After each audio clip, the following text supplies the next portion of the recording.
que efectivamente el prestador incurra y en que efectivamente el prestador incurra por el uso de esos bienes afectos a la prestación del servicio. Es decir, que no se reconocerán costos en ningún caso en los cuales el prestador efectivamente no haya incurrido. En ese sentido, solo se pueden incluir en caso de activos de terceros, en el evento de que haya existido una contraprestación por el uso de esos activos de terceros, y en los demás casos en los cuales esos activos de terceros se incluyan en la metodología como donaciones o entrega o aportes de terceros, pues no pueden impactar tarifas. Asimismo, y en concordancia con lo que ya nos ha manifestado el doctor Desvalle en cuanto al tema de aportes bajo condición para el servicio de aseo, es importante reiterar que estos aportes bajo condición están consagrados en el artículo 87.9 de la ley 142 y son contratos en virtud de los cuales las entidades públicas entregan los bienes afectos a la prestación del servicio a un prestador. La norma legal implica que esos bienes entregados no afecten tarifas de los usuarios. En este sentido, todos los bienes entregados por entidades públicas bajo la figura de aporte bajo condición no pueden impactar las tarifas de los usuarios, por lo menos en el componente de inversiones, lo cual digamos da también una claridad, a pesar de que esto ya existía, la norma está desde antes de la propuesta metodológica, pues de alguna manera da una claridad en qué va y qué no va en tarifas. Y fíjense cómo este es el componente más grueso de la metodología tarifaria. Suponemos, o más bien entendemos que dentro de una estructura tarifaria adecuada, pues el componente que más peso tiene es el componente de inversiones.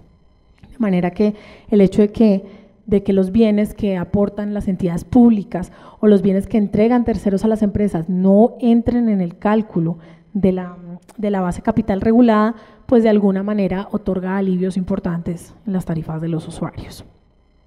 No obstante, le reitero que esto es una previsión que ya se encuentra incorporada en la metodología, sino que para dar mayor claridad, pues digamos está siendo reiterada de manera enfática e insistente en el nuevo proyecto regulatorio. En cuanto al plan de obras e inversiones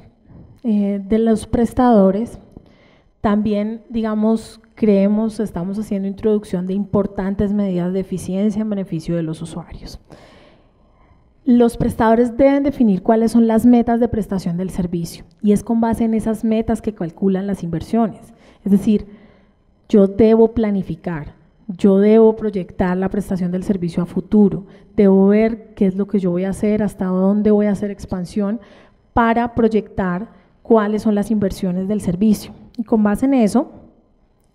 se definen los proyectos que se van a ejecutar y se propone el establecimiento de un tablero de control que permita ver si el prestador cumplió o no cumplió con las inversiones proyectadas y si dentro de ese cumplimiento de inversiones proyectadas, además, ejecutó o no ejecutó su plan de inversiones. Y con base en ese tablero de control, pues se le va a hacer un seguimiento por parte de la superintendencia y además,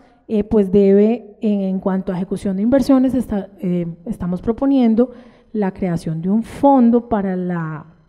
de inversiones que permita que el prestador tenga la disponibilidad de los recursos para ejecutar las inversiones que está cobrando a los usuarios y que propone hacer dentro de su plan de inversiones. Entonces, digamos que a más de la planificación se están estableciendo herramientas importantes para el seguimiento. Herramientas además que tienen un esquema de calificación y un esquema de seguimiento que de alguna manera permitirán que sectorialmente veamos que las inversiones que estamos pagando vía tarifas se reflejen realmente en los sistemas. Bueno, yo creo que pasamos eso. Listo. Si quieres, vamos, chiquitos.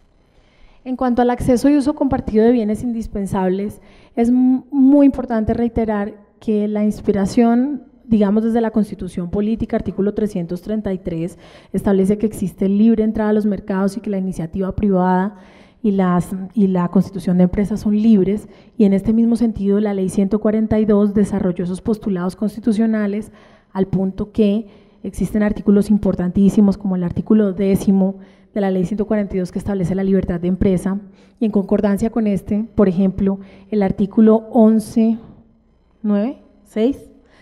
El 11.9 de la Ley 142 establece que dentro de la responsabilidad social de los prestadores está el permitir el acceso a bienes indispensables para la prestación del servicio.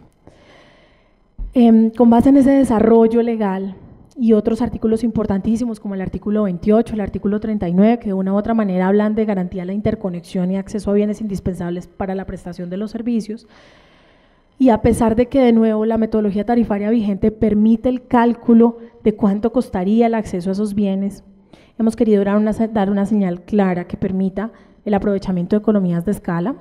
y permita dejar claramente especificado desde el punto de vista del regulador que los prestadores tienen una responsabilidad social y que en este sentido deben permitir el acceso a esos bienes indispensables para la prestación del servicio, de manera que de alguna manera se garantice el aprovechamiento de economías de escala presentes en la regionalización que, como ustedes saben, además se viene impulsando desde la herramienta de desarrollo sectorial, planes departamentales de agua, y que además tarifariamente y digamos que como señal regulatoria queremos impulsar, y es ese tema de aprovechamientos de economías de escala y regionalización. Entonces este es otro aspecto muy importante dentro del tema de… ¿Esto qué es? Que yo no veo nada. Ok, dentro del tema de la nueva propuesta, dentro del tema de la nueva propuesta regulatoria. En cuanto a los prestadores, ¿qué sigue, Lida? Es que saben que yo no veo nada aquí. Yo creo que… Ok, otro aspecto fundamental que ya les había mencionado es el tema de calidad. Se plantean unos descuentos por calidad del servicio, unos descuentos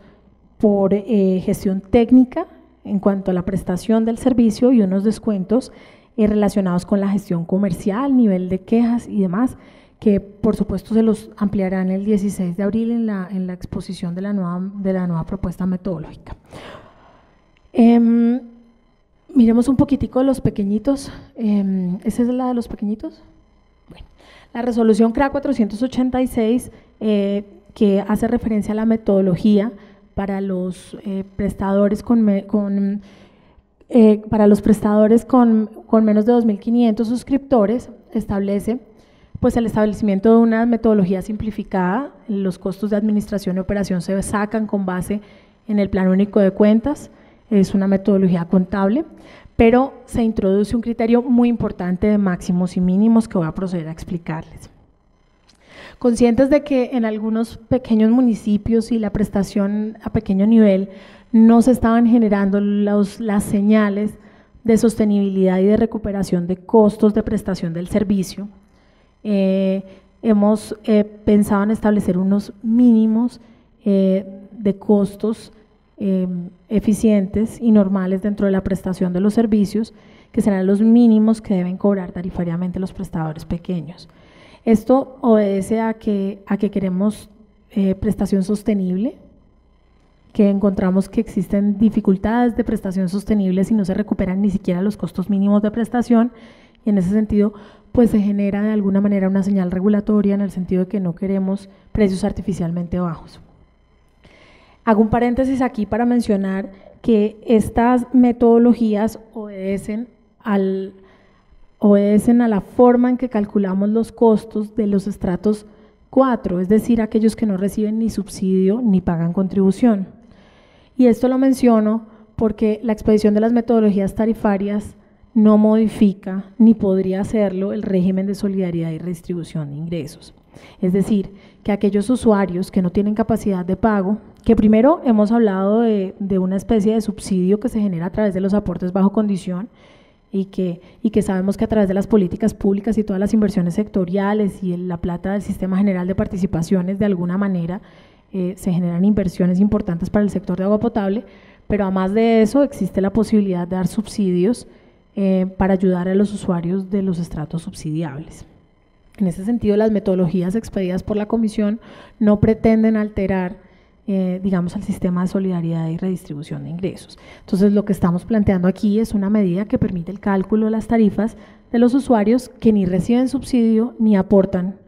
para el régimen, ¿okay? O sea, que son usuarios de estrato 4, que según la ley son aquellos que no les corresponde la cancelación de subsidios, pero aquellos que tampoco deben pagar contribuciones. en todos los demás, lo cual quiere decir que las tarifas eficientes que se obtengan con la aplicación de